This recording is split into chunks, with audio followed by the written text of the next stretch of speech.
चलिए शुरू करते हैं हम लोग, बाकी लोग आते रहेंगे, ऐड होते रहे। आवाज आ रही है आप सभी को?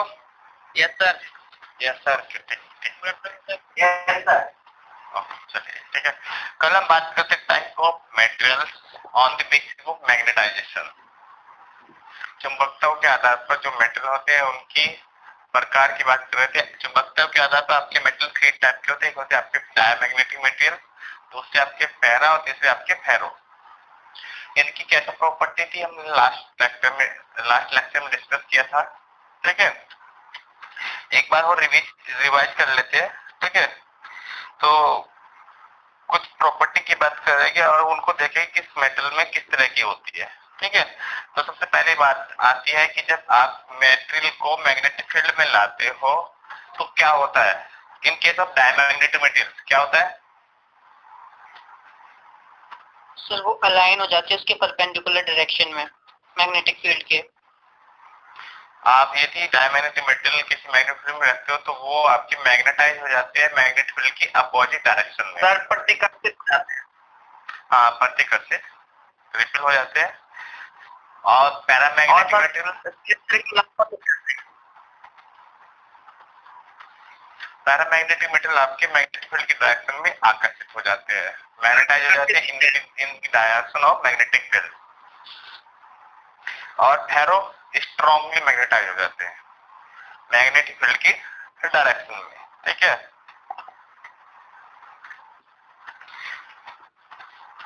और बात करें काय की वैल्यू आपकी नेगेटिव थी आपकी डायमैग्नेटिक मटेरियल के लिए, और पैरा और फेरो के लिए आपकी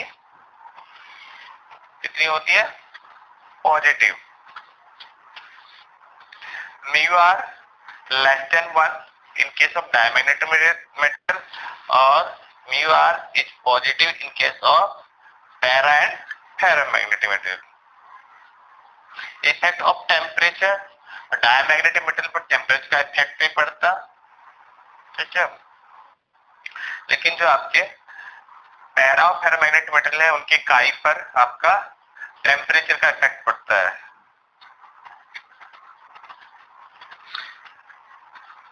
और जैसे आप मैग्नेटिक फील्ड रिमूव करते हो, मैग्नेटिक फील्ड आपके मटेरियल,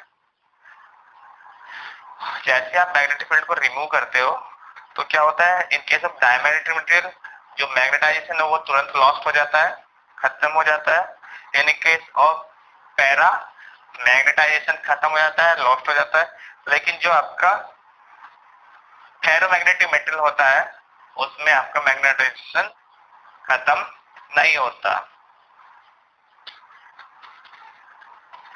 कुछ एग्जांपल की बात की थी कि डाय के कौन से एग्जांपल हो गए, पैरा के कौन से, फेरो के। तो डाय के एग्जांपल की बात करें तो bismuth, copper, lead, nitrogen, hydrogen, water और आपका साल्ट, नमक, NaCl। ठीक है, बाकी और भी है।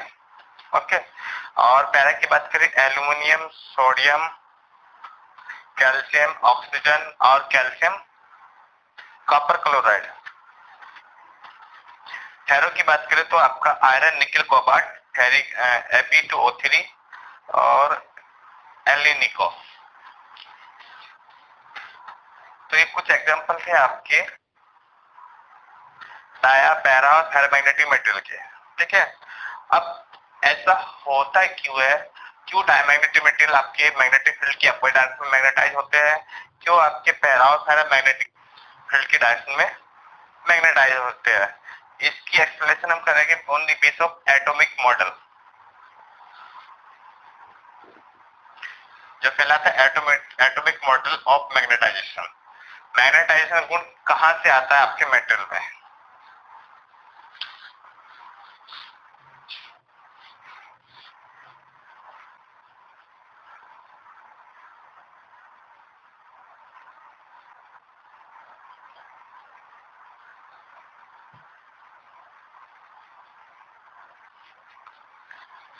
Atomic model of magnetisation.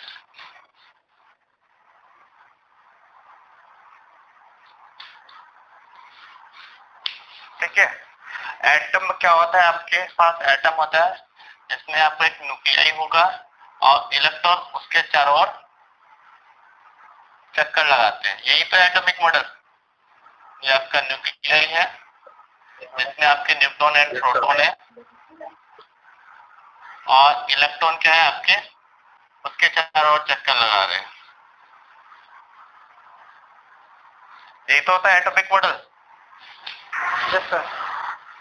Okay, ये जो इलेक्ट्रॉन इसके चारों ओर चक्कर लगा रहा है वो इलेक्ट्रॉन प्रोड्यूस करता है मैग्नेटिक मोमेंट। ठीक है,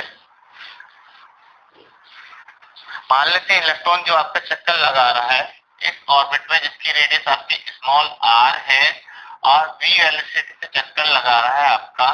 ठीक है, तब क्या होगा, v कितना होगा, v equal to 2 pi r upon capital T। Capital T क्या है कि एक चक्कर में आपने कितना समय लिया, इस इलेक्ट्रॉन से एक चक्कर कंप्लीट करने में कितना समय लिया, वो आपका कैपिटल T है। ओके, ये क्लियर है आपको सभी को? Yes sir. ओके, तो इसको हम कह सकते हैं T equal to 2 pi r upon v और 1 अपॉन T इक्वल टू आपके पास आ गया v अपॉन 2 पाई r। सही है? 1 अपॉन T क्या होता है? Yes sir. आवर्त का होता है, फ्रीक्वेंसी बराबर 1 अपॉन टाइम होता है।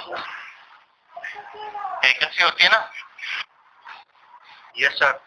ये आपकी आवर्ती हो गई। आवर्ती किसकी? आपके इलेक्ट्रॉन्स की, जो इलेक्ट्रॉन्स आपका मोशन कर रहा है उसकी फ्रीक्वेंसी। ठीक है, तो इलेक्ट्रॉन्स मोशन कर रहा है, मोशन के कारण क्या होता है, इलेक्ट्रॉन के मोशन के कारण करंट बहता है या नहीं? तो इस इलेक्ट्रॉन के चक्कर या इलेक्ट्रॉन की गति कारण क्या होगा, करंट बहेगा। वो करंट कितना होगा, I equal to charge of electron into frequency, charge of electron into frequency. तो F की वैल्यू पुट कर दीजिए, आपके पास आ जाएगा EV upon 2 pi R।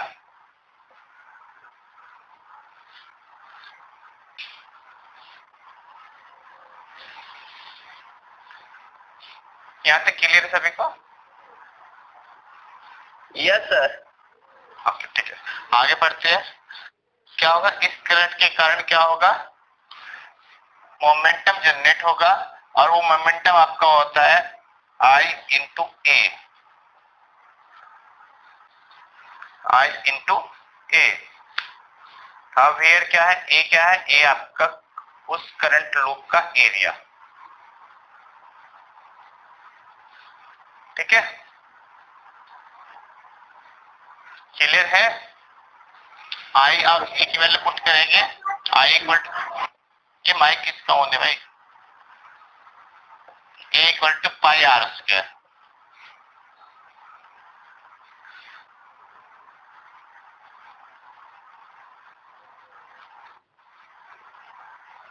Okay, cancel करो यार इसको आर से एक पावर कैंसिल, ये आपके पास है ई वी आर अपॉन 2, इतना आ गया।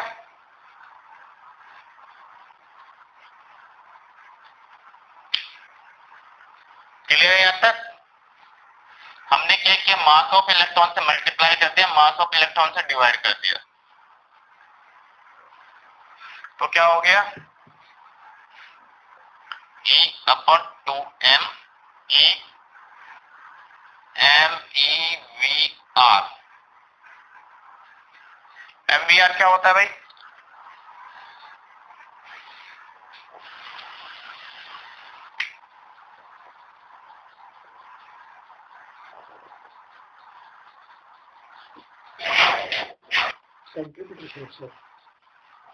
हाँ? देख सर, देख क्या velocity MVR centripetal force centimetre force. किसने कहा MVR सेंटीमीटर फोर्स होता है? आपने बोहर मॉडल पढ़ा है? Yes sir. क्या कहता है बोहर मॉडल? बोहर मॉडल क्या कहता है? सर जिसका एंगुलर मोमेंटम होगा वो NH/2 के बराबर होगा। ओके, एंगुलर मोमेंटम का फॉर्मूला क्या होता है? Angular momentum sir omega v equal to omega. This is the angular momentum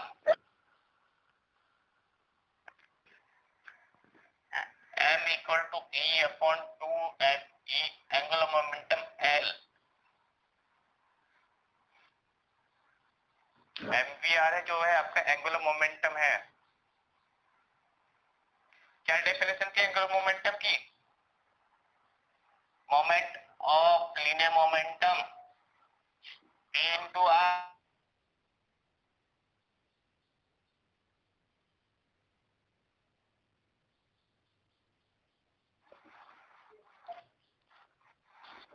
angular momentum.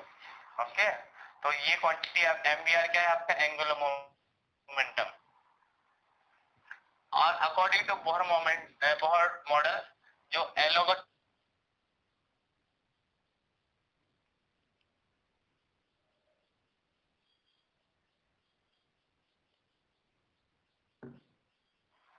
और NH/2π।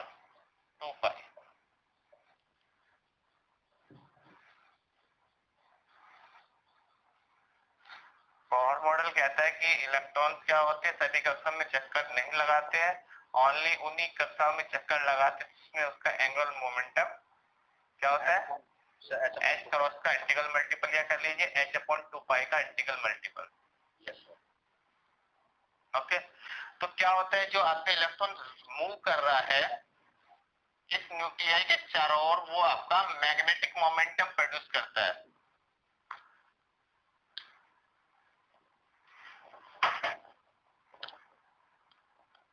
क्लियर?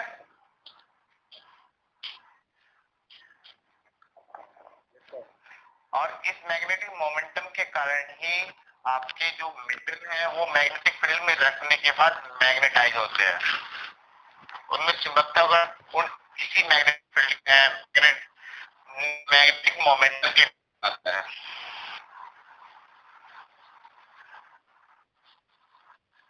ओके, तो जब आपका मैग्नेटिक मोमेंटम होगा तो इसमें मैग्नेटाइजेशन होगा, अदरवाइज मैग्नेटाइजेशन नहीं होगा। तो बात करें हम सबसे पहले डायमैग्नेटिक मेटल की। डायमैग्नेटिक मेटल, ठीक है। डायमैग्नेटिक मेटल क्या होते हैं? जो मैग्नेटिक फील्ड में रखने पर मैग्नेटिक फील्ड की अपोजिट डायरेक्शन में मैग्नेटाइज हो जाते हैं, ठीक है। अब डायमैग्नेटिक मेटल क्या होते हैं? वो मेटल होते हैं जिसमें आपके इलेक्ट्रॉन पेयर के रूप में पाए जाते हैं, जिसमें इलेक्ट्रॉन पेयर के रूप में पाए जाते हैं, सिंगल इलेक्ट्रॉन नहीं पाया जाता। ओके, तो क्या होगा? एक इलेक्ट्रॉन का जो एंगुलर मैग्नेटिक मोमेंट होगा वो अलग डायरेक्शन में होगा, दूसरे का वो अलग डायरेक्शन में होगा, तो दोनों एक दूसरे को क्या कर देते हैं? कैंसिल। तो नेट मैग्नेटिक मोमेंटम 0, ठीक है। ओके,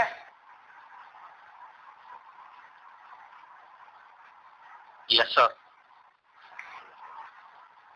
तो क्या होता है कि नेट मैग्नेटिक मोमेंटम कितना होगा? In this case m equal to 0, तो कोई भी मैग्नेटाइजेशन गुण नहीं आएगा। लेकिन क्या होता है जब कोई मेटल है किसी मैग्नेटिक फील्ड में रखा जाता है, डायमैग्नेटिक मटेरियल किसमें रखा? मैग्नेटिक फील्ड में, तो क्या होता है ये आपका मेटल मैग्नेटिक फील्ड की अपोजिट डायरेक्शन में मैग्नेटाइज हो जाता है, ठीक है। रिजल्टेंट तो कहता है कि इसमें m इक्वल टू 0 होगा, लेकिन क्या करें जब इसको हम इस मैग्नेटिक फील्ड में रखते हैं तो होता ये है कि इनमें से एक इलेक्ट्रॉन फास्ट गति से मोशन करने लगता है, एक आपका स्लो गति से मोशन करने लगता है। एक क्या हो गया, फास्ट हो गया, एक क्या हो गया, स्लो हो गया, जिस कारण इन दोनों का जो मैग्नेटिक मोमेंटम है वो एक दूसरे को कैंसिल नहीं कर पाता।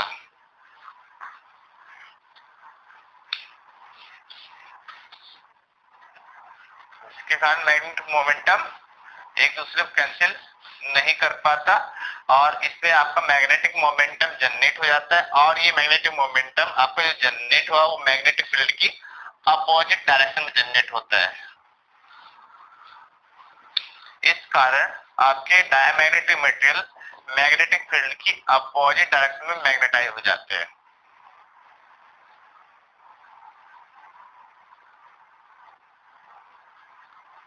समझ में आया?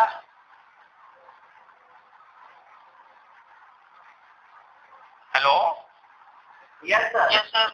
सुन पा रहे हैं आप लोग? यस सर, सुन पा रहे हैं। समझ में आया कुछ? बहुत कुछ आया था। ओके, ठीक है। तो क्या होता है जब नॉर्मल केस में होता है कि आपका डायमैग्नेटिक मटेरियल मीडियम फील्ड में नहीं रखा है, मैग्नेटिक फील्ड में, तब क्या होगा, दोनों इलेक्ट्रॉन सेम स्पीड से गति करते हैं तो रिजल्टेंट मैग्नेटिक मोमेंटम क्या होगा, 0 होगा। लेकिन जैसे आप उस मटेरियल को मैग्नेटिक फील्ड में रखते हो तो क्या होता है, एक इलेक्ट्रॉन फास्ट गति से मोशन करने लगता है, दूसरा आपकी स्लो गति से मोशन करने लगता है। तो नेट मैग्नेटिक मोमेंटम 0 नहीं होता है, यानी नॉट इक्वल टू 0। और ये मैग्नेटिक मोमेंटम जो जनरेट हुआ जो 0 नहीं है वो क्या होता है, वो मैग्नेटिक फील्ड के अपोजिट डायरेक्शन में जनरेट होता है। इसलिए डायमैग्नेटिक मटेरियल मैग्नेटिक फील्ड की अपोजिट डायरेक्शन में मैग्नेटाइज हो जाते हैं। Okay, clear? सेकंड बात करें पैरामैग्नेटिक मटेरियल।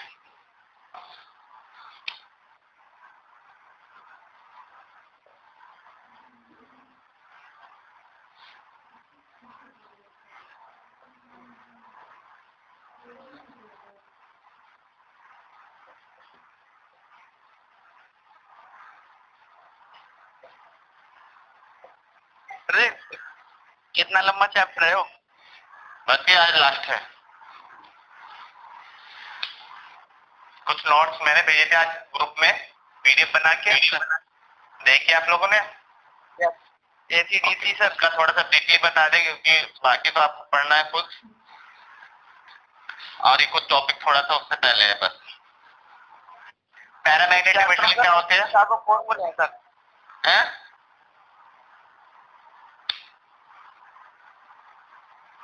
चलो आगे बात करते हैं। पैरामैग्नेटिक मटेरियल क्या होते हैं? वो मटेरियल होते हैं जिसमें आपके इलेक्ट्रॉन पेयर के रूप में नहीं होते, खाली सिंगल इलेक्ट्रॉन्स होता है लास्ट में। मतलब इन मेटल में क्या होता है, सिंगल इलेक्ट्रॉन पाया जाता है। ठीक है, तो क्या होगा, इसका अपना एक मैग्नेटिक मोमेंटम होगा F नॉट इक्वल टू 0। ठीक है,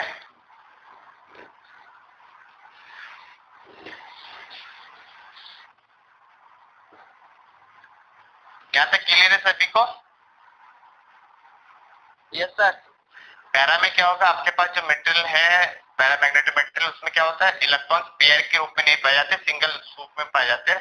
तो सिंगल में है तो उसका एक अपना मैग्नेटिक मोमेंटम होगा, यानी कि m नॉट इक्वल टू 0। ठीक है, लेकिन होता क्या है, ये जो एटम आपके मेटल है इसमें जो आपका ये एटम्स है वो रेंडमली मोशन करते रहते हैं।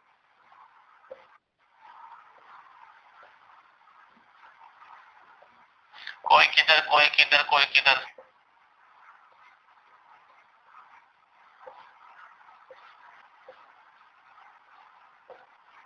ठीक है, रेंडमली और डायरेक्शन में ओरिएंटेट करते रहते हैं सभी डायरेक्शन में। ठीक है, तो इस कारण जो होता है रिजल्टेंट मोमेंटम वो 0 हो जाता है।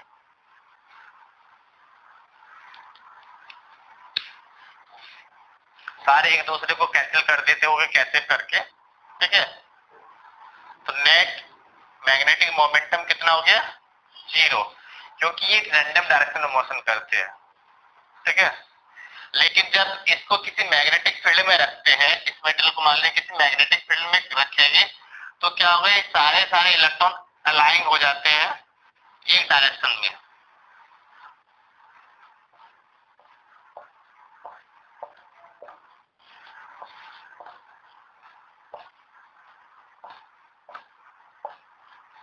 तो क्या होगा, मैग्नेटिक मोमेंटम यहाँ पे 0 नहीं होता है।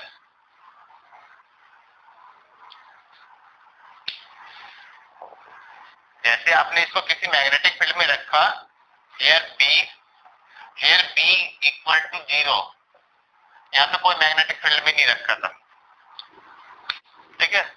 तो जैसे ही आप इसको किसी मैग्नेटिक फील्ड में रखते हैं तो क्या होगा, जितने भी इलेक्ट्रॉन थे आपके अलाइन हो जाएंगे, एक ही डायरेक्शन में हो जाएंगे, तो नेट मैग्नेटिक मोमेंटम 0 नहीं होता है।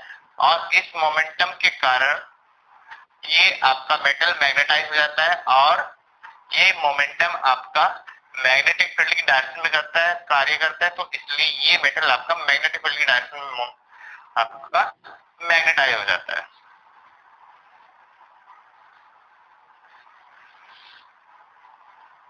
क्लियर?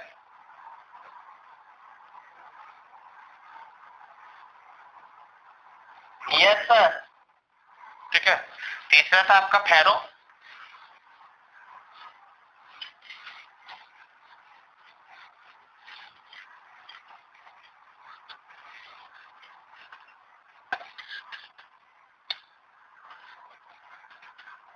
फेरोमैग्नेटिक मेटल में क्या होता है कि इसमें पाया जाता है आपके डोमेन। डोमेन के रूप में पाया जाता है, और प्रत्येक डोमेन का जो साइज होता है वो लगभग 1 mm के करीब होता है, और 1 mm में लगभग 10⁻11 एटम होते हैं। डोमेन क्या होते हैं सर? डोमेन डोमेन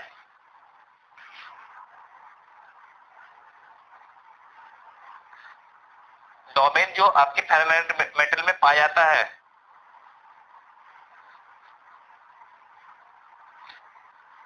जिसका अपना एक परमानेंट मैग्नेटिक मोमेंटम होता है। प्रत्येक डोमेन का एक परमानेंट मैग्नेटिक मोमेंटम होगा,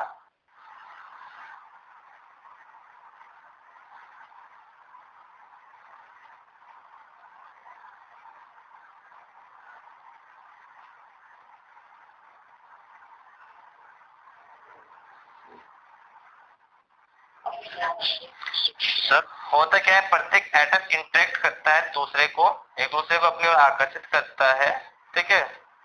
तो स्पॉन्टेनियसली क्या होता है कि ये आपके अलाइन हो जाते हैं एक दूसरे के रिस्पेक्ट में, in common direction, same direction में, ठीक है। और इस सर्टेन रीजन को ही डोमेन बोला जाता है। हाँ, कुछ कह रहे थे सर मैं ये पूछ रहा था सर, इसमें आपने क्या बताया था 10⁻11 एटम हाँ, होते हैं सर? हाँ, एक डोमेन के अंदर। Yes sir. एक डोमेन का साइज आपका 1 mm के बराबर होता है लगभग, ठीक है। और प्रत्येक डोमेन में आपके लगभग 10⁻11 एटम होते हैं।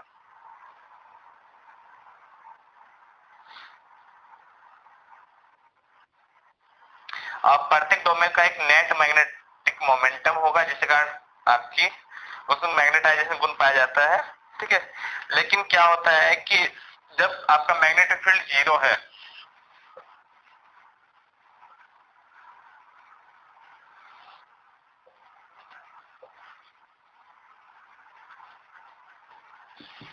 जब मैग्नेटिक फील्ड 0 है, तो यहाँ पे भी क्या है, ये आपके रैंडमली ओरिएंटेट करते हैं, ठीक है।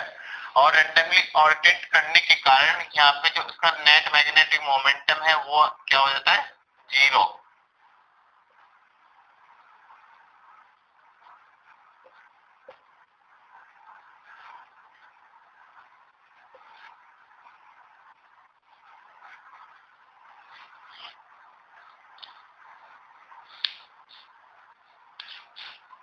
हियर m इक्वल टू 0 जब कोई मैग्नेटिक फील्ड अप्लाई नहीं है, कोई मैग्नेटिक फील्ड अप्लाई नहीं किया गया, तब क्या होगा, नेट मैग्नेटिक मोमेंटम 0 होता है, क्योंकि ये जो डोमेन में एटम है 10 की पावर 11 वो भी क्या कर रहे हैं, रेंडमली ओरिएंटेट कर रहे हैं। उस रेंडमली ओरिएंटेशन के कारण क्या होगा, आपका ये नेट मैग्नेटिक मोमेंटम 0 हो जाता है, ठीक है। लेकिन जब आप इन फेरोमैग्नेटिक मेटल को किसी मैग्नेटिक फील्ड में रखते हो तो क्या होता है, जो डोमेन है उसका साइज चेंज हो जाता है।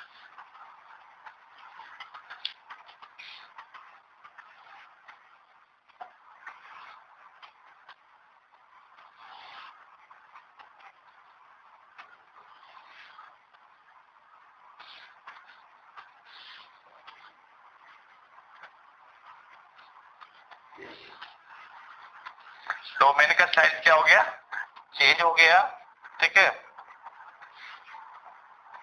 क्या होता है, एक डोमेन का साइज इंक्रीज हो जाएगा, दूसरे डोमेन का साइज डिक्रीज हो जाएगा, ठीक है।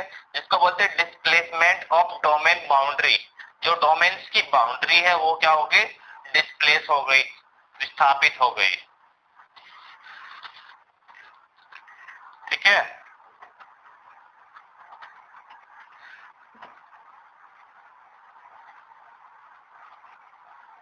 और इस स्थापन के बाद क्या होता है, जो भी एटम्स हैं उसके अंदर वो क्या हो जाते हैं, सेम डायरेक्शन में अलाइन हो जाते हैं।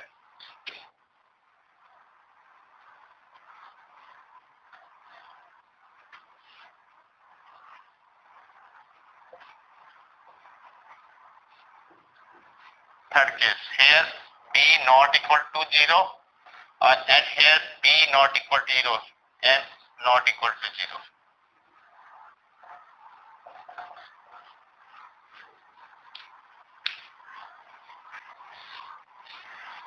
और सेम डायरेक्शन में अलाइन होने के कारण क्या होता है, मैग्नेटिक मोमेंटम 0 नहीं होता है, और ये आपके मेटल मैग्नेटिक फील्ड की डायरेक्शन में स्ट्रांगली मैग्नेटाइज हो जाते हैं।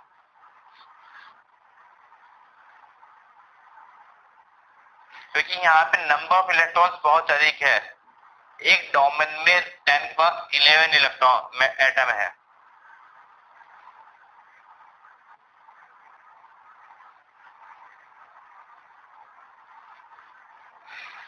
ओके, तो जो आपके फेरोमैग्नेटिक मटेरियल उसमें क्या पाया जाता है, डोमेन, और डोमेन जब मैग्नेटिक फील्ड अप्लाई नहीं है तो क्या होता है, रेंडमली ओरिएंटेशन होता है। रेंडमली ओरिएंटेशन के कारण क्या होता है, मैग्नेटिक मोमेंटम 0 होता है। लेकिन जैसे मैग्नेटिक फील्ड में रखते हैं तो ओरिएंटेशन के कारण, मैग्नेटिक फील्ड के कारण क्या होता है, ये जितने भी आपके डोमेन के अंदर एटम है सेम डायरेक्शन में अलाइन हो जाते हैं, और जिस कारण मैग्नेटिक मोमेंटम 0 नहीं होता है, और ये मेटल आपके मैग्नेटिक फील्ड की डायरेक्शन में मैग्नेटाइज हो जाते हैं। क्यों, क्योंकि जो मैग्नेटिक मोमेंटम है उसकी डायरेक्शन मैग्नेटिक फील्ड की और होती है।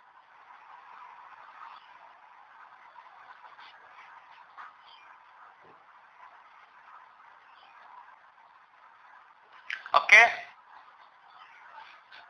किसी को प्रॉब्लम? No sir.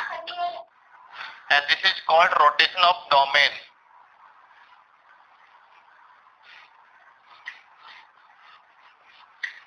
किसी कुछ पूछना है? No sir. ओके, चलिए आगे बढ़ते हैं। नेक्स्ट आपका हाइस्टेरेसिस कर्व या हाइस्टेरेसिस लूप भी बोलते हैं।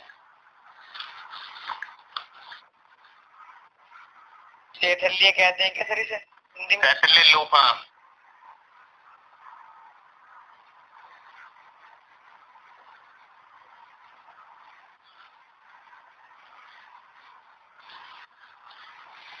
हाइस्टेरेसिस कर्व क्या है, ये आपका कर्व है between H and I, curve between H and I, where H क्या होता है आपको बताया गया पहले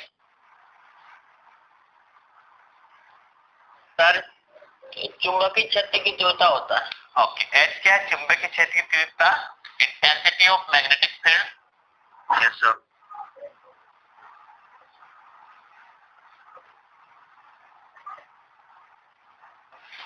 और सर आई चुंबकत्व होता है।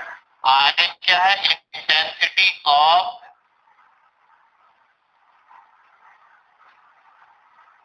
मैग्नेटाइजेशन। जो चुंबकत्व आया उसकी तीव्रता।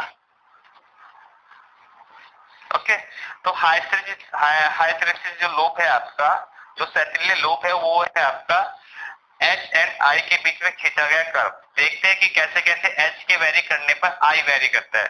क्योंकि क्या होता है, एच आपका होता है एन आई, पढ़ा था लास्ट लेक्चर में, बताया था कि H equal to N I. Yes sir. Yes sir. तो जैसे जैसे आई में वेरिएशन होता है वैसे वैसे एच में वेरिएशन होता है। ठीक है, जैसे जैसे आई बढ़ेगा एच बढ़ जाएगा, जैसे जैसे आई रिवर्स डायरेक्शन में जाएगा तो एच घट जाएगा।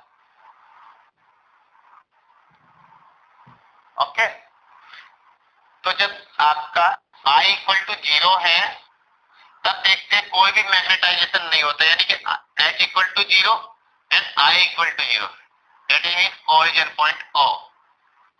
तो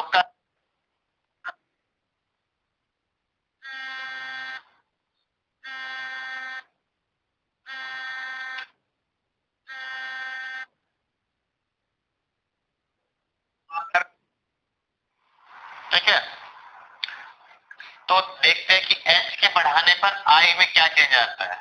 ठीक है, होता क्या है, जैसे जैसे आप H बढ़ाते हैं तो स्टार्टिंग में आपका I बढ़ता है, लेकिन स्ट्रेट लाइन के अकॉर्डिंग नहीं बढ़ता। ठीक है, किसी कर्व के द्वारा बढ़ता है। इसको हम कुछ नाम देते हैं ए,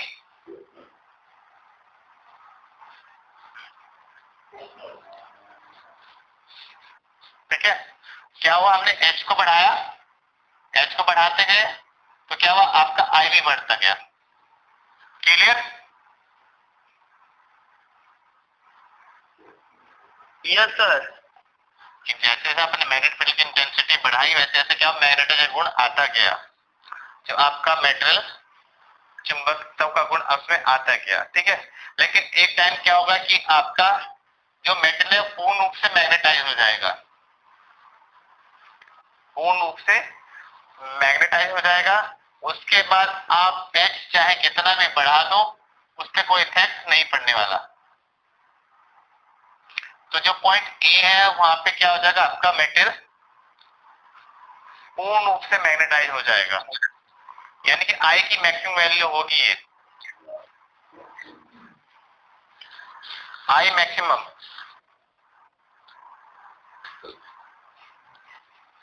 इसके बाद I की वैल्यू नहीं बढ़ती है चाहे आप H कितना बढ़ा दो। इसको कुछ नाम दे देते कैपिटल R, इस पॉइंट को हमने बोल दिया कैपिटल R।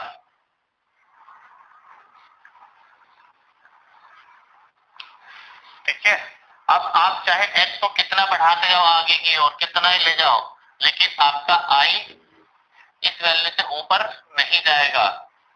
यानी कि ये मैक्सिमम वैल्यू है आपकी I की O से लेके R तक, O से लेके R तक आपकी I की मैक्सिमम वैल्यू है। अब आगे तो बढ़ नहीं रहा है तो क्या करें अब,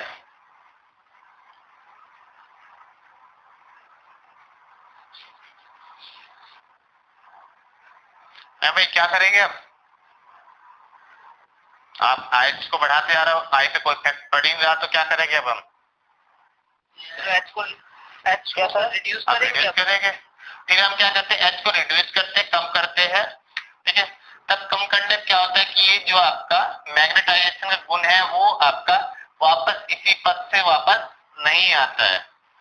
जैसे O से A तक गया तो जैसे जैसे हम आपका H रिड्यूस करेंगे तो आपका I A से वापस O तक नहीं आता है। ठीक है, क्या होता है, दूसरे किसी पद से आता है कि आप H कम करते जा रहे हो। ठीक है,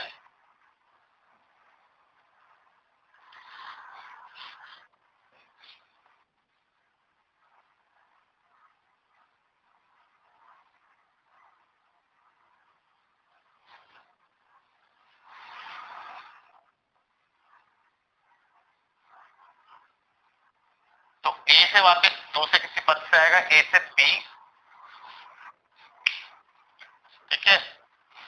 अब हमने क्या किया, एच को कम किया, एच को कम करने से क्या हुआ, आपका जो मैग्नेटाइजेशन गुण था वो कम होता गया, उसमें इंटेंसिटी कम होती गई, और जब आपका एच इक्वल टू 0 हुआ तब क्या है, आप में उसमें मैग्नेटाइजेशन गुण बाकी है,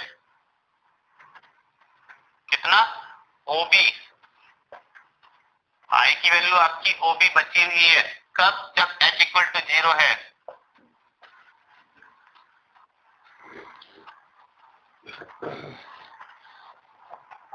कहना क्या था, समझ में आ रहा है? सर रिपीट करना सर एक बार। हमने कहा कि हम पहले एच को बढ़ा रहे थे, आपका आई मैक्सिमम पॉइंट तक पहुंच गया जहां तक जाना था, उसके बाद उस पर कोई इफेक्ट नहीं पड़ेगा। अब हमने कहा कि एच आप घटा रहे हो, ठीक है, एच जो घटाया तो आपका जो मैग्नेटाइजेशन गुण था वो वापस जिस कर्व से गया था उस कर्व से वापस नहीं आता है, किसी अन्य कर्व से वापस आएगा। तो हमने एच रिड्यूस करना शुरू किया, आई भी रिड्यूस हुआ, लेकिन जब हमने एच इक्वल टू 0 कर दिया तो आपका आई 0 नहीं हुआ, आई 0 नहीं हुआ, मतलब उसमें अब भी मैग्नेटाइजेशन का गुण बाकी है। क्लियर? Yes sir. एक के बाद हमारे सर फिर ये ऊपर कैसे गया सर? कौन सा? ये तक कैसे गए थे? ये तक सर दोबारा यहाँ से नीचे से अभी चलने दो, आगे पता चल जाएगा, यस सर। ठीक है। अब एच इक्वल टू 0 हो गया तो इसमें क्या हुआ, कुछ गुण बाकी है मैग्नेटाइजेशन का, इसको बोलते हैं इसकी रिटेंटिविटी या रेमिनेंस, या इसको बोलते हैं रेजिडुअल मैग्नेटाइज्म, रिटेंटिविटी,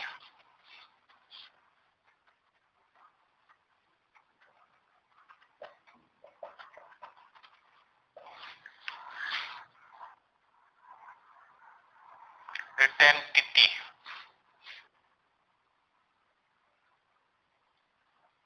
या रेजिडुअल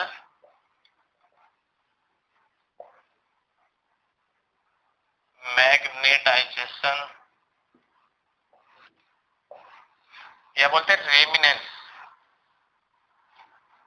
हिंदी में सर क्या बोलते हैं? हिंदी में शायद बोलते हैं सर धारणशीलता बोलते हैं।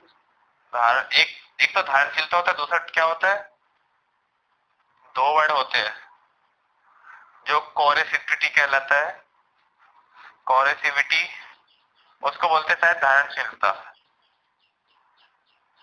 एक घात ऐसा कुछ होता है, हिंदी में मुझे याद नहीं है सही से, बुक में देख लेना है। Yes sir. ओके, ठीक है। अब क्या हुआ, एच इक्वल टू 0 हो गया लेकिन आई इक्वल टू 0 नहीं हुआ।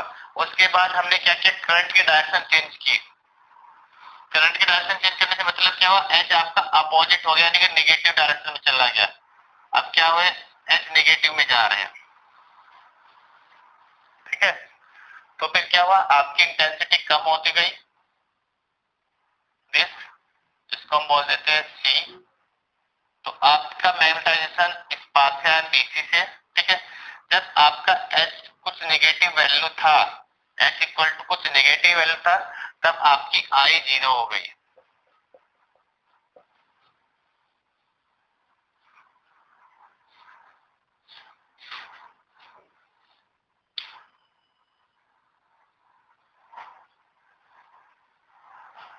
ठीक है, जब एच की कुछ वैल्यू थी तब आपका आई 0 हुआ। हम शुरू कहां से हुए थे, H equal to 0, I equal to 0 से, लेकिन यहाँ पे क्या देख रहे हैं कि एच 0 नहीं है, आई 0 है, एच 0 है, आई 0 नहीं है, दोनों मिल रही है ना। Yes sir. ठीक है, इसको बोलते हैं कोरेसिविटी। जो एच की कुछ वैल्यू है, यानी कि एच आपका जब 0 नहीं है तब आपका आई 0 होता है, यानी कि निगेटिव वैल्यू पे एच की कोरेसिविटी।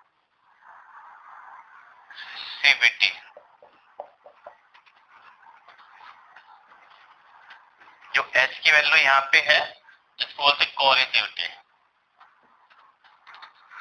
फिर आप H को और नेगेटिव करते हो तो क्या होता है, फिर यकीन मैक्सिमम मैग्नेटाइजेशन तक जाता है अपोजिट डायरेक्शन में। ये this is the maximum value of magnetization in opposite direction, ठीक है।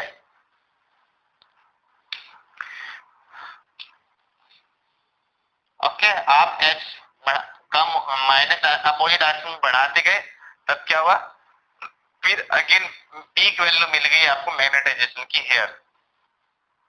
जैसे कुछ नाम देते हैं डी, तो डी सी डी पॉइंट क्या है, सी डी जो कर रहा है वो रिप्रेजेंट कर रहा है आपके आई, फिर बढ़ना शुरू हो गया लेकिन अपोजिट डायरेक्शन में, ठीक है। यहाँ पे आई 0 हो गया था, इसके बाद आई फिर बढ़ना शुरू हो गया लेकिन अपोजिट डायरेक्शन में। इसके बाद यदि आप H को फिर और बढ़ाते हो तो इस पे कोई इफेक्ट नहीं पड़ेगा। फिर क्या करेंगे, फिर हम H को रिड्यूस करेंगे, तो फिर आपका जो I की वैल्यू है वो फिर कम होगी। Again H equal to 0, here I not equal to 0।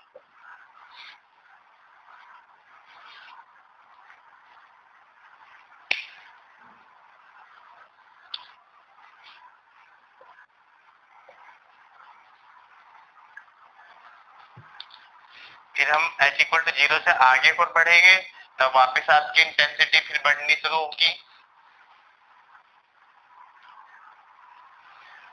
EF के द्वारा, और उसके बाद फिर आप और फील्ड बढ़ाते हो तो क्या होता है, आपका वापस पॉइंट A पे पहुंच जाएगा।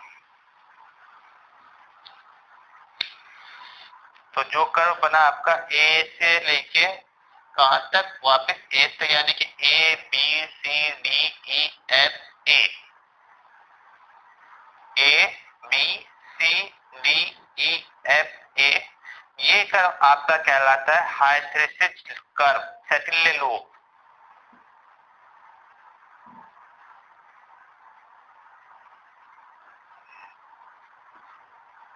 इसमें क्या था, कुछ जगह आपका H 0 था, I 0 नहीं हुआ, और कहीं पे I 0 था तो H वहां पे 0 नहीं था।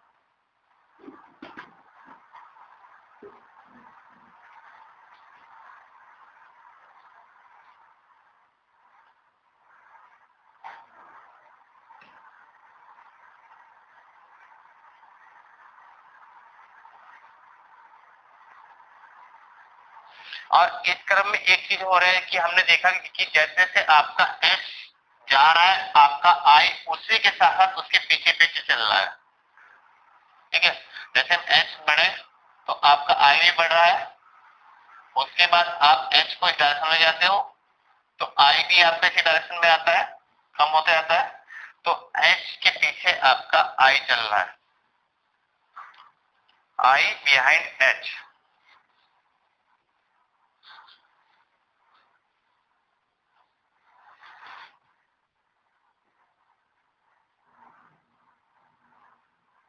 क्लियर? Yes sir. ये बहुत इंपॉर्टेंट टॉपिक है, यदि आपका एग्जाम होता तो एग्जाम में जरूर आता, सब्जेक्टिव एग्जाम लॉन्ग वाला।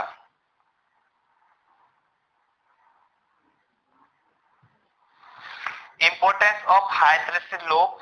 हाइस्थेरेसिस लूप का इंपॉर्टेंस ये है कि जितना भी कम एरिया होगा वो इलेक्ट्रिक एनर्जी कंजप्शन उतना ही कम करेगा। ये जो लूप बना आपका, लूप कौन सा, A B C D E F A, यानी कि इस लूप का एरिया जितना भी कम होगा उतना ही इलेक्ट्रिक एनर्जी का कंजप्शन कम होगा।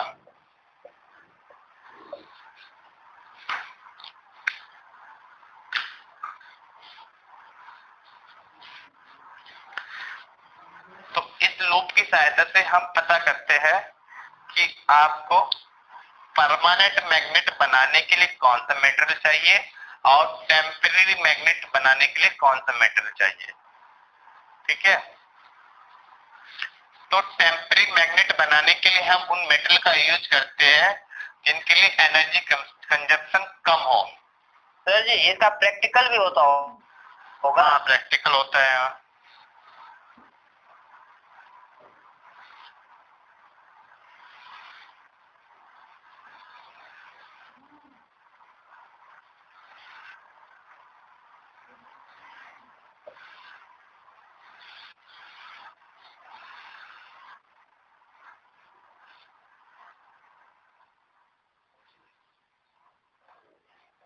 दो फिगर बनेंगे, एक में लूप का एरिया कम है, एक में लूप का एरिया अधिक है। तो वो मेटेरियल यूज किए जाते हैं जिनके लिए लूप का एरिया कम होता है फॉर मेकिंग टेम्परेरी मैग्नेट।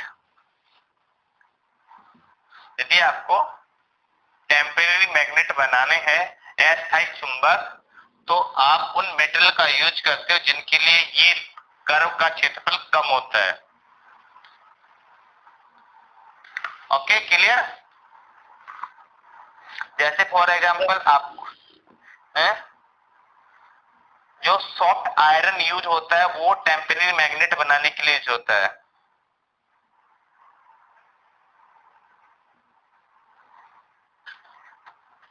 वहां पे एनर्जी कंजप्शन कम होगा।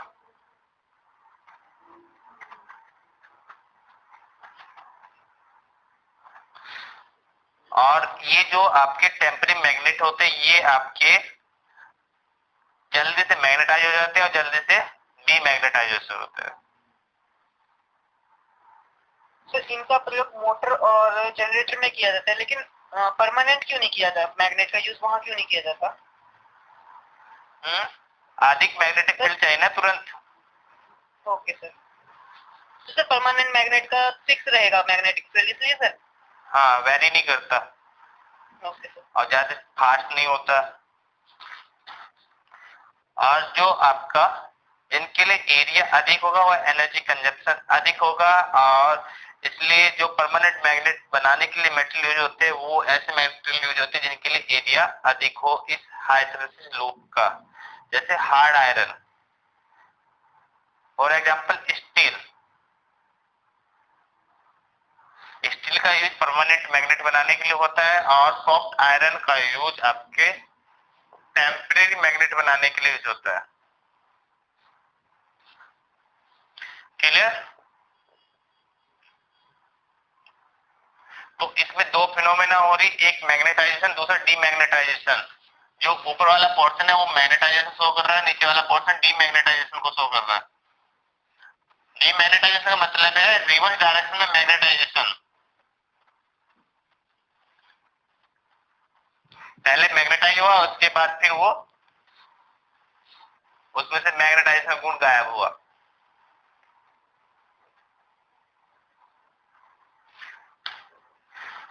तो हम यहाँ पे देख रहे हैं कि आप मैग्नेटिक फील्ड भी रिमूव कर लेते हो, H इक्वल टू 0 हो जाता है, लेकिन I इक्वल टू 0 नहीं होता है।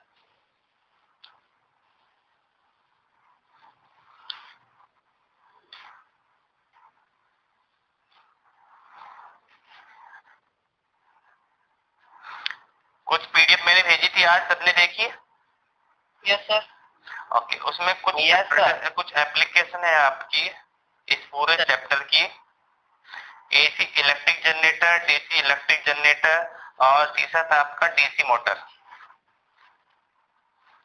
एसी इलेक्ट्रिक जनरेटर की बात करें शुरू में, ठीक है। एसी इलेक्ट्रिक जनरेटर जिस प्रिंसिपल पे वर्क करता है वो होता है आपका change of magnetic flux.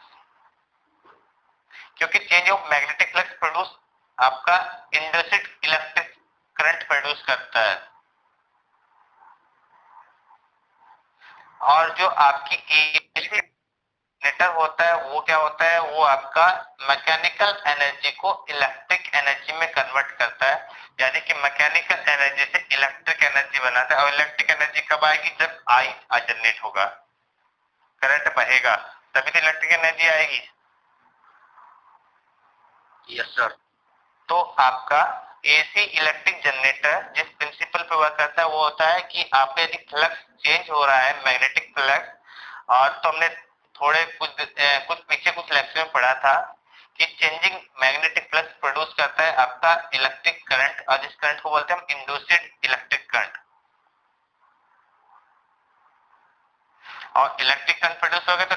Electric energy में कन्वर्ट हो गया, है नहीं? तो सर दोबारा रिपीट कीजिए, समझ में नहीं आया सर ये एसी वाला। हमने बताया कि यदि आपका प्लस चेंज हो रहा है, मैग्नेटिक प्लस चेंज हो रहा है तो क्या होता है, ईएमएफ जनरेट होता है या नहीं? According to Faraday law, Faraday law क्या कहता था, E equal to d∅dt, E equal to minus d∅dt, यही था ना? Yes sir. दैट मीन्स यदि फाई चेंज हो रहा है समय के साथ साथ तो E प्रोड्यूस होता है।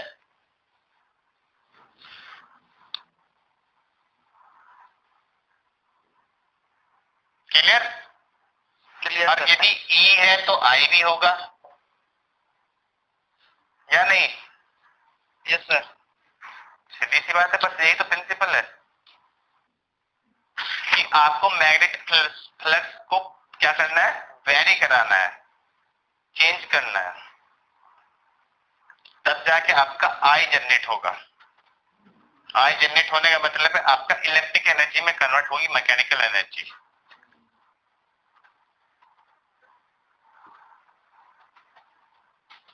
क्लियर? क्लियर। अब बात करें कंस्ट्रक्शन की। कंस्ट्रक्शन में आप लोग उस पीडीएफ को ओपन कर लीजिए, हो गई ओपन? Yes sir. ठीक है, सबसे पहले आपका आर्मचेयर। आर्मचेयर क्या होता है, एक आपकी कोयल है, rectangular coil ABCD,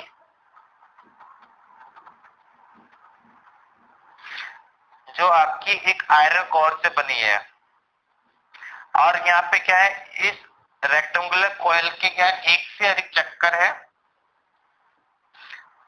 large number of turns, और जितने अधिक टर्न्स होंगे उतना अधिक मैग्नेटिक फ्लक्स प्रोड्यूस होगा या नहीं?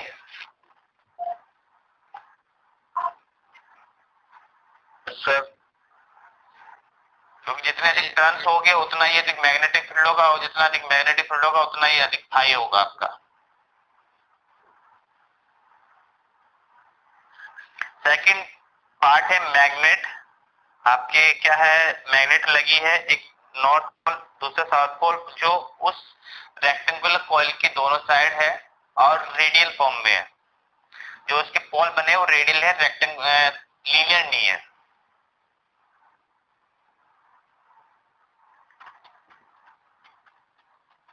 तीसरा स्लीपिंग रिंग। दो कॉपर रिंग यूज किए गए हैं, R1 और R2,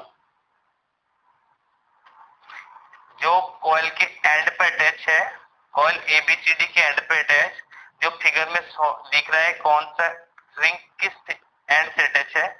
रिंग R1 A से अटैच है और रिंग R2 आपका D से अटैच है।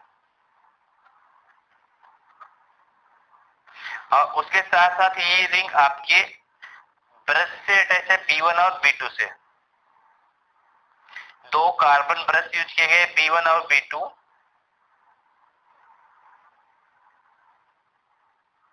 जो आपके स्टेशनरी है, P1 और P2, ठीक है।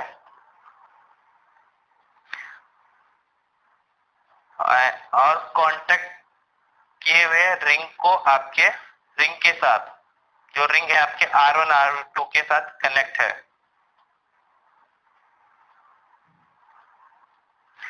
इसके अलावा एनर्जी सोर्स आपका यहाँ पे क्या होगा, मैकेनिकल एनर्जी सोर्स, जो इस कॉइल को रोटेट करेगा, ठीक है। जो कॉइल है आपकी ABCD, उसको रोटेट करेगा तब तो मैग्नेटिक फ्लक्स जनरेट होगा, ठीक है। तो एनर्जी सोर्स में आपका जो होता है पोटेंशियल एनर्जी ऑफ वाटर, जो पानी जैसे आप इलेक्ट्रिक एनर्जी प्रोड्यूस करते हो, जो बड़े बड़े डैम होते हैं वहां से पानी गिरा गिरा के इलेक्ट्रिक एनर्जी बनाई जाती है, लाइट पैदा की जाती है। तो ये वही चीज है, समझ लो, पोटेंशियल एनर्जी ऑफ वाटर, या फिर न्यूक्लियर एनर्जी, या फिर आपकी thermal energy of coil, heat energy of gas, wind energy या आदि किसी के भी द्वारा आपको रोटेट कराना है उस कॉइल एबीसीडी को। ये कॉइल रोटेट करेगी तब मैग्नेटिक फ्लक्स जनरेट होगा, और वो मैग्नेटिक फ्लक्स आपका जब चेंज होगा तब आपका इंड्यूस्ड करंट प्रोड्यूस होगा।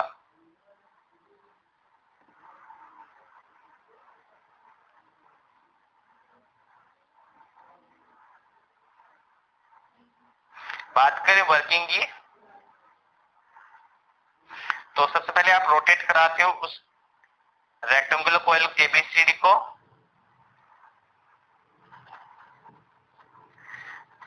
तो मैग्नेटिक फ्लक्स प्रोड्यूस होता है और पासिंग होता है इस कॉइल के अंदर, passing through the coil change. और जब आपका मैग्नेटिक फ्लक्स प्रोड्यूस होगा तो क्या होगा, सॉरी चेंज होगा, तो आपका इंड्यूस्ड करंट प्रोड्यूस होगा अकॉर्डिंग टू फैराडे लॉ। बाकी सब फिगर में शोन है कि डायरेक्शन कहां से कहां होगी, ए टू बी और सी से D,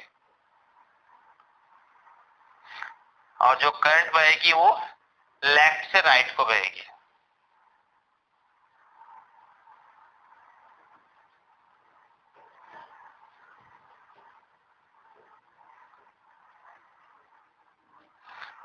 again after 1/4 rotation, 1/4 rotation के बाद प्लेन जो होगा कॉइल का बिकम्स वर्टिकल।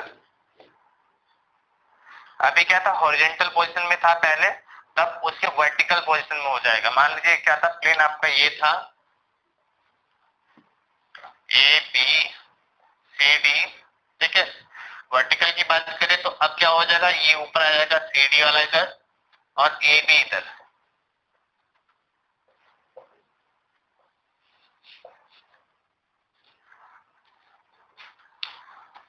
जो फिगर में दिखाया गया दूसरे वाले फिगर बी में,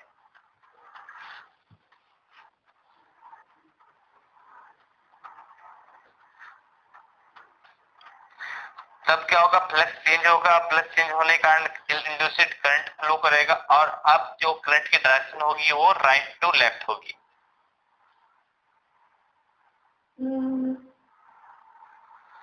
मैथमेटिकली दिया है कुछ पोर्शन थोड़ा सा कि आपका जो फ्लक्स होगा बी ए कॉस थीटा होगा, और यदि आपकी एन टर्न है तो phi equal to N B A cos theta, और B noted theta equal to omega t, तो phi equal to N B A cos omega t. According to Faraday law, changing of magnetic flux d phi upon d t equal to this, changing of magnetic flux equal to आपका induced EMF E equal to minus K d phi upon d t, तो आपका जो EMF produce होगा वो होगा N B A omega sine omega T. अब for maximum value of EMF sine omega T equal to 1 plus 1, तो E not होगा आपका N B A omega, maximum value of EMF N B A omega. और last में जो equation आती है आपके पास आएगी E equal to E not sine omega T, और ई नॉट आपका मैक्सिमम वैल्यू है कितनी है, N B A omega.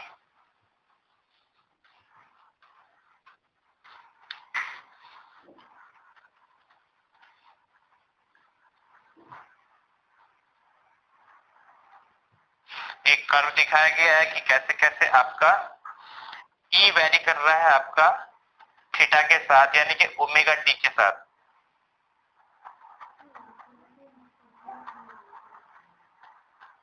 Theta equal to 0 degree, E equal to 0, और जैसे जैसे आपका थीटा चेंज हुआ, थीटा इक्वल टू 90 डिग्री,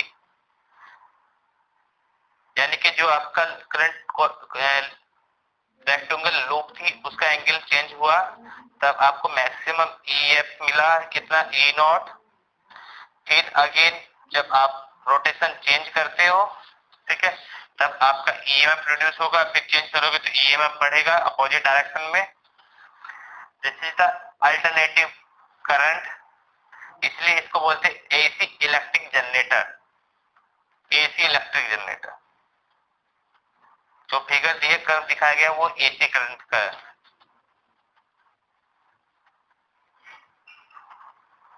पढ़ लेना, समझ में आ जाएगा जहां तक उम्मीद है। Yes sir. सेकंड आपका डी है, पढ़ लेंगे सर, हम पढ़ लेंगे। ठीक ठीक पढ़ लेना। ओके, डीसी जनरेटर सिमिलरली आपके यहाँ पे क्या होगा, डीसी करंट प्रोड्यूस होगी, इसलिए डीसी जनरेटर बोलते हैं। हाँ सर इसके सर डायग्राम नहीं दिया सर, ये है सर, 2 डायग्राम जो दिए हैं। किसका? तो एसी जनरेटर वाला। एसी जनरेटर की हाँ 2 डायग्राम बने, यही है नीचे 5.107। Yes sir. डीसी जनरेटर है, डीसी जनरेटर भी सेम वर्किंग करता है, बस खाली कुछ पार्ट चेंज है जिसके कारण डीसी करंट प्रोड्यूस होता है।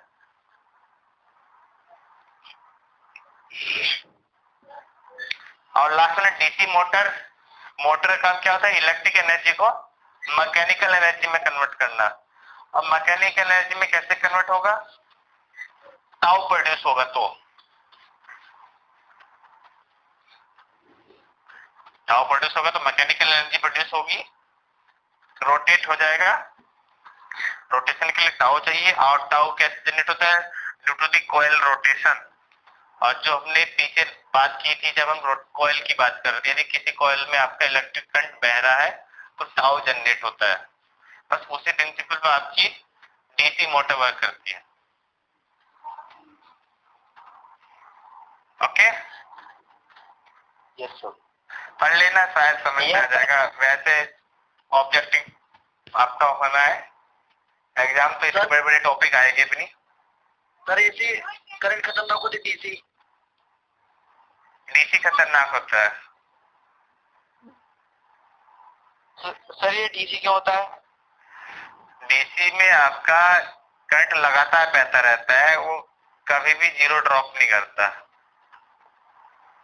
और एसी में सर थोड़ा ऊपर अप डाउन होता रहता है। एसी में एक साइकिल में 2 बार 0 पॉइंट मिलता है,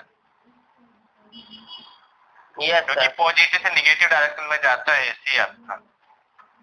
मतलब वहां पे आप छोड़ सकते हो, करंट आपको वहां पे छोड़ सकता है।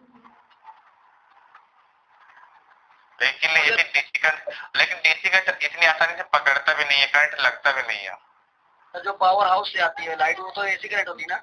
हाँ एसी करंट होता है, वो बैटरी वाले डीसी। तब तो एसी करंट फेंक देता है दूर। सर एक क्वेश्चन है दिमाग में आया अभी। हाँ हाँ सर एसी का यूज करना चाहिए मैं डीसी मोटर का? किसमें? मैं जो होता है एसी डीसी मोटर अलग अलग इलेक्ट्रिक एनर्जी के लिए अलग अलग डिवाइस है, जरूरत के हिसाब। हाँ जरूरत के हिसाब से यूज होता है भाई।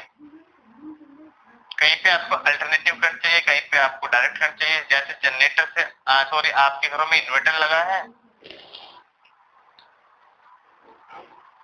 है ना सर? Yes sir. ओके, उसमें जो ऊपर इन्वर्टर लगा है बैटरी के साथ, उसका काम वही है कि एसी करंट को डीसी में और एसी को एसी में कन्वर्ट करना। वो इन्वर्ट करता है करंट को, एसी से डीसी और डीसी से एसी। जब उसको चाहिए आपका तब वो डीसी बनाता है, जब उसको एसी चाहिए तो एसी बनाता है। पंखा आपका एसी से चलता है, डीसी करंट से नहीं चलता।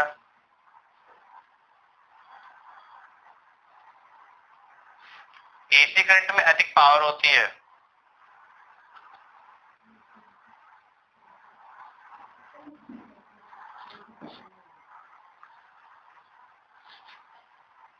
तो आज चैप्टर समाप्त हो गया भाई आपका ये वाला।